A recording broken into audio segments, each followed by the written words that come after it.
Do you know what a fast channel is? Do you know what the acronym stands for? Well, in the conversation you're about to hear, I think you as a golf fan are going to be rather excited because GNN TV has just launched and it's bringing together golf programming from all around the country in one convenient, free channel.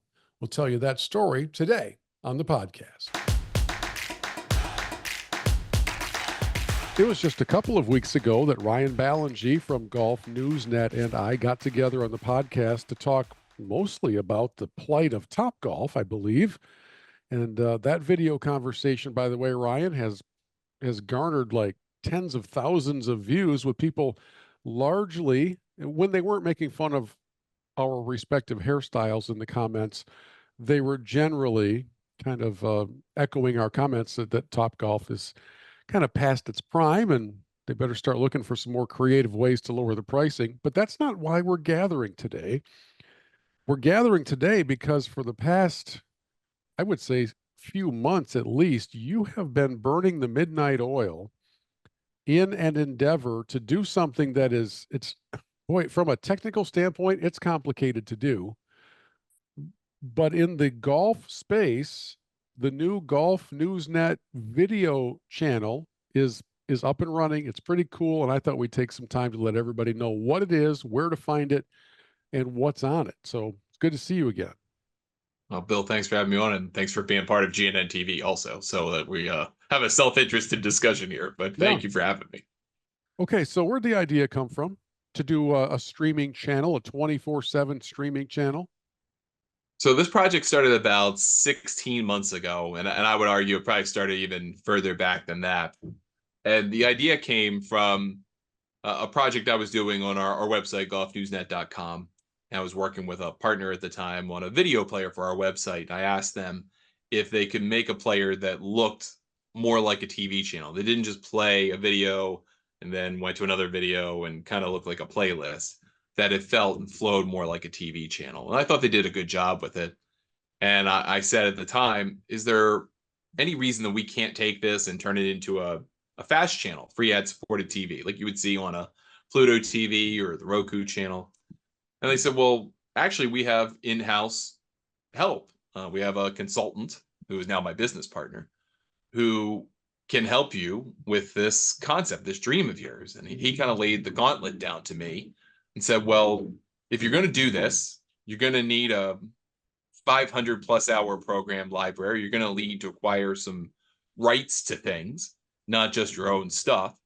And if you do those things, then we can absolutely help you and help get this out to the world. And that set me off on a mission of phone calls, emails, Google searches, Zooms. I mean, all kinds of talking to people and learning and researching and just trying to kind of figure out everything I needed to know. And there's probably tons I still don't know about trying to get this thing off the ground. And ultimately a bunch of different humps and bumps along the way, but also along the way, a lot of great conversations with people like yourself who heard my pitch and said, okay, I'm in.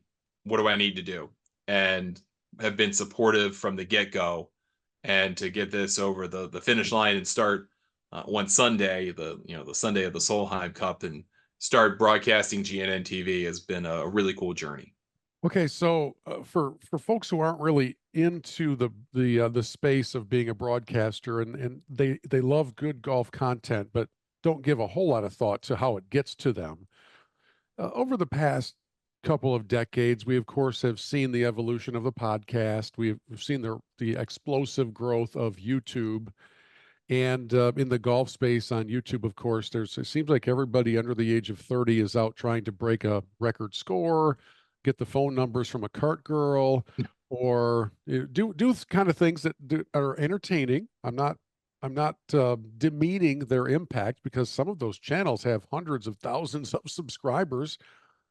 I could make the argument that a lot of those subscribers are unlikely to have the income to be able to buy the things that they're being told about, but that's irrelevant. They're drawing the audiences. So podcasts and YouTube, there's a little bit of traditional media left, like a show like my TV show where it's on broadcast television or it's on basic cable. Um, but this fast channel concept is relatively new. It was, I think, seemingly reserved for the most part for the Pat McAfee, Rich Eisen, Dan Patrick, big time national figures of the world. And only recently has it become more accessible to those of us who would be more regionally appealing.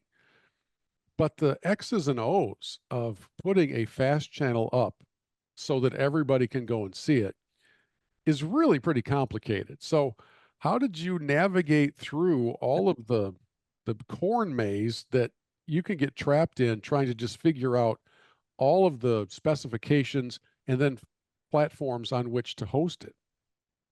Well, it's been really helpful to have a great partner, and my partner's name is Scott Ryan. His company's called TV IQ, and he's been really helpful from the side of this that I don't know and don't understand, which or I've come to understand, but didn't understand going into it as well, which is the world of streaming platforms and software and cloud services related to that.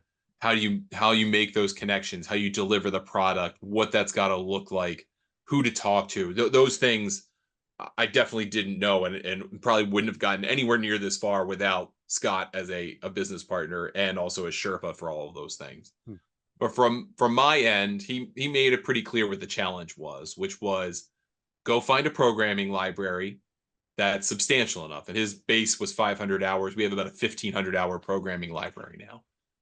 Go find things that you can put on that will be live, and that could be a mixture of talk programming, that could be sport, it could be golf events, that could be golf adjacent events. That doesn't have to be a 72-hole tournament for professionals. It could be an amateur tournament, a collegiate tournament. It could be a putting contest, a long drive contest, a simulator match. It could be Golden Tee streamed. It could be golf video games streamed. It Yeah. could be old putt, putt skins games. It could be a lot of different things.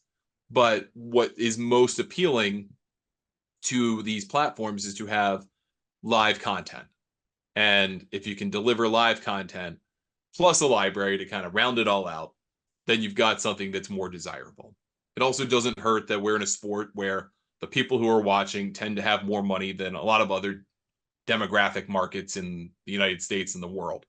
So it makes us an attractive candidate for advertisers who might want to spend money with these platforms and with us. That's a good thing too, and the economic part of it can't be ignored. But the real challenge was then going and figuring out, how do you get this library? Who do you talk to?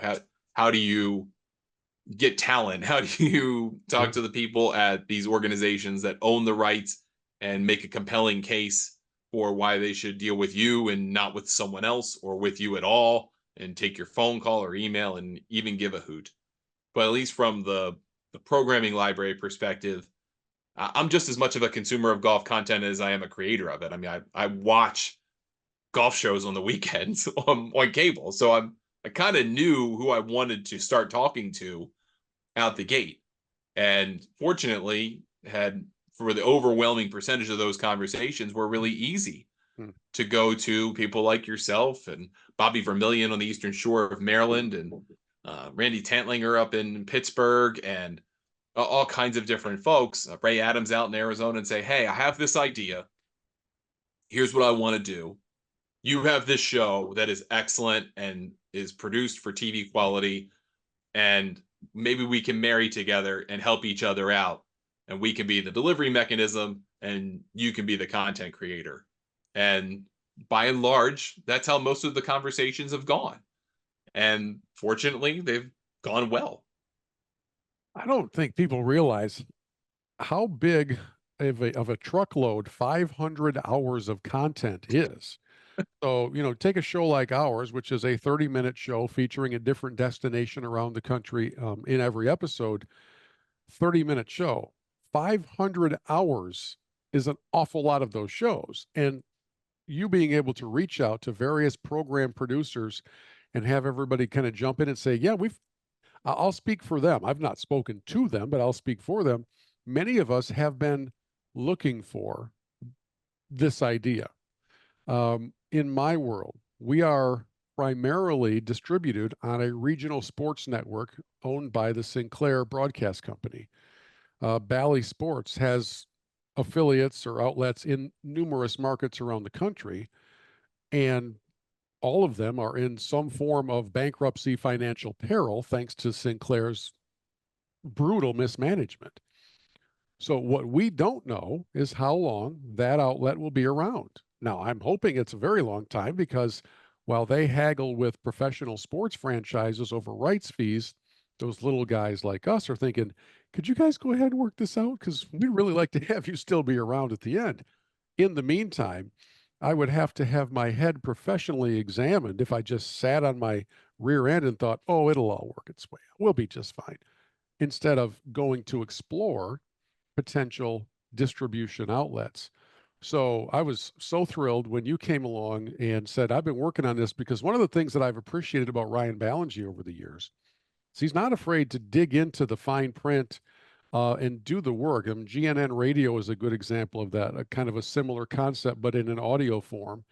And now with GNN TV, Golf News Net TV, you're up and running. So let's kind of direct our audience to where they can find GNN TV and see all these things we've been talking about.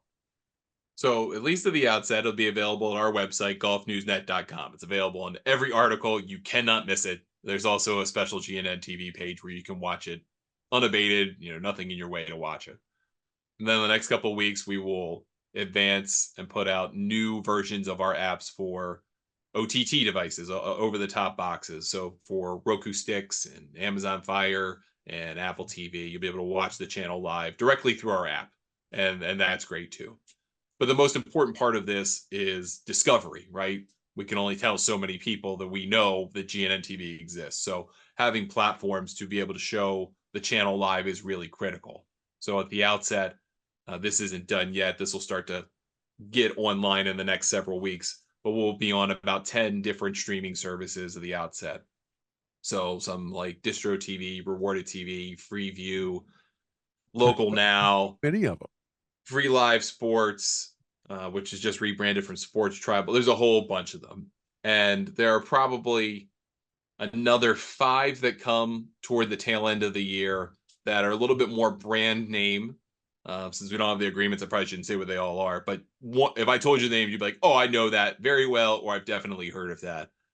And then the challenge for next year is to get on the kind of biggest brand names in terms of in this space, in terms of user base, in terms of distribution.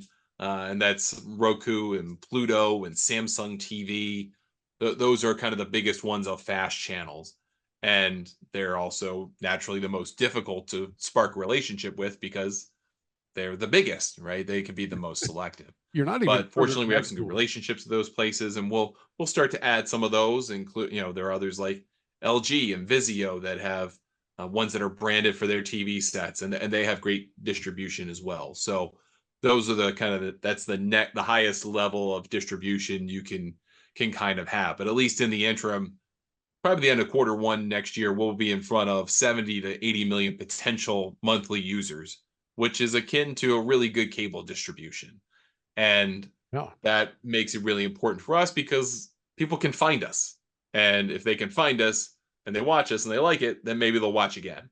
And that's the ultimate goal, right? Is to build a loyal audience who is looking for programming that's curated for them about golf instead of something that's algorithmically driven through YouTube or a similar service, which is great. And there's nothing wrong with discovering great content via algorithm, but there's also kind of a growing backlash against that in both video and audio content of people who go, I just kind of want someone to tell me something new that I could be interested in instead of the algorithm giving me the same thing I've already been watching. Well, so this is such a bizarre time in media. I think we're in this, I don't know, this in-between space where traditional broadcast media is certainly seeing its influence decline. Yeah. And the next iteration, whether it's a version of YouTube or Vimeo or what you're talking about with these fast channels, it's in its infancy in many ways. And we're kind of in this crossroads where we're seeing the one go down, the other start to come up. And the consumer is saying to themselves, I, I'm all for absorbing this new content, but I can never find it. And I Yeah. really think the next step in all of this will be some sort of ease of locating the show you want to watch, whether it's you speak into your phone and you say golf content, Yeah. or so that there's a one-stop shop for everybody. I was reminded of this. I was kind of flipping through the Roku channel. The Roku channel is full of fast channels within it. Right. Right? There's a Johnny Carson channel 24/7. There's a Baywatch channel 24/7. There's just there's a car racing. There's everything you can think of. There's like 700 channels that are all programming 24 hours a day. Interestingly enough, I didn't see any of them connected to golf, so hopefully that'll be changed here in the near future. And then the battle is, do we have to be channel number 741 for people to find us, or can we somehow get moved up? But I think that's where this is all headed. And I got to think my friend Ryan is not doing all of this legwork if he didn't kind of think the same thing. Yeah, I wouldn't do something like this if I didn't have a good hunch that this is where things are heading. And it's interesting you bring up Roku channel and like the Baywatch channel, and there's like a Gunsmoke channel and the Price is Right channel. And they should show Yes. 24 hours of old episodes of great stuff like that. Love both. And that was really kind of the outset of fast channels, was companies that had rights to a franchise that they weren't monetizing, that they weren't using properly or at all, and that they could create a fast channel, get a remnant audience, and get some remnant revenue for stuff they already owned and weren't paying for.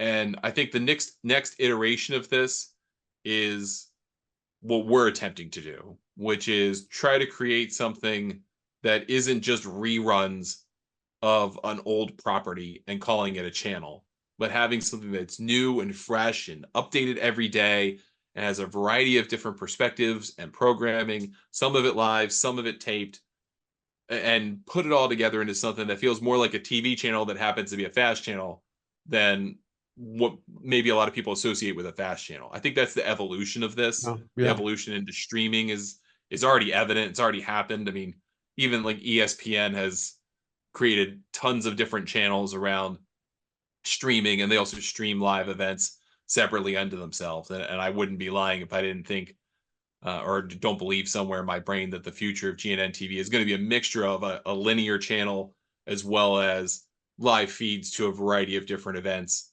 and having a platform that kind of brings all of that together. Mm. But that's years down the road. We Right. we really need to establish GNN TV as a golf fast platform channel that can attract an audience, and then go from there and say, okay, now that we've got this audience, we'd like to take you on a journey to whatever that owned and operated platform looks like a few years down the line. Okay, so for all of you who are listening, if you're still with us, hopefully we're talking so much inside baseball and shop. I find it fascinating. But for those of you who just want to hear about golf content and what's out there, you're probably thinking to yourself, "Oh, crap! Here comes another $9.99 a month subscription to add to all my other subscriptions because I got to pay for Peacock, and I got to pay for ESPN Plus, and I got to do all these different things. And I cut the cord, and I'm spending more than I ever did before. And this is this is free. Yeah. It's supported by advertisers, but this is free to you. There is no cash. There is no monthly. You don't have to give your credit card to Ryan. You just have to go to the channel and watch the content that's on there, which of course, I think from a mass appeal standpoint is the lead headline here. Yeah, I mean the best part of FAST is the first letter in the acronym, free. And that's where this platform is really taken off, is a way of consuming channels, because you can get tons of great content and not have to pay a cable bill or satellite bill or another streaming service to be able to watch it. And I mean, effectively, that's what broadcast over the air TV is. That for as much as I would love to have GNN TV and have each cable system give me 20 cents per user per month in perpetuity, that would be Right. incredible. Right. Those days are long gone or dying, and it's next to impossible to do that kind of thing. So the future of this kind of programming, while eventually I think there will be some fast channels that get paid some kind of kickback per month per user. Right now it's in, hey, we want you to come watch this. It's free. We'll play ads. Yes, we will. There are commercials, but at least the content itself is free. And that's the traditional TV model over the air that I think most people are comfortable with. So if you had to kind of pinpoint a date, even though it may be a little fluid one way or the other, when can our audience expect to find the GNN TV app on their Roku device or on their Amazon Fire Stick? What are you aiming for? I would love to tell you next week, but that's me being too aggressive, and I've had to learn in this process to not be so Yeah. aggressive Yeah. in timelines. But I would probably say middle October Okay. is when we'll have that all done, because we have to. The coding process is very easy on it. We kind of have something already in place. You just have to update it, and then it has to get approved.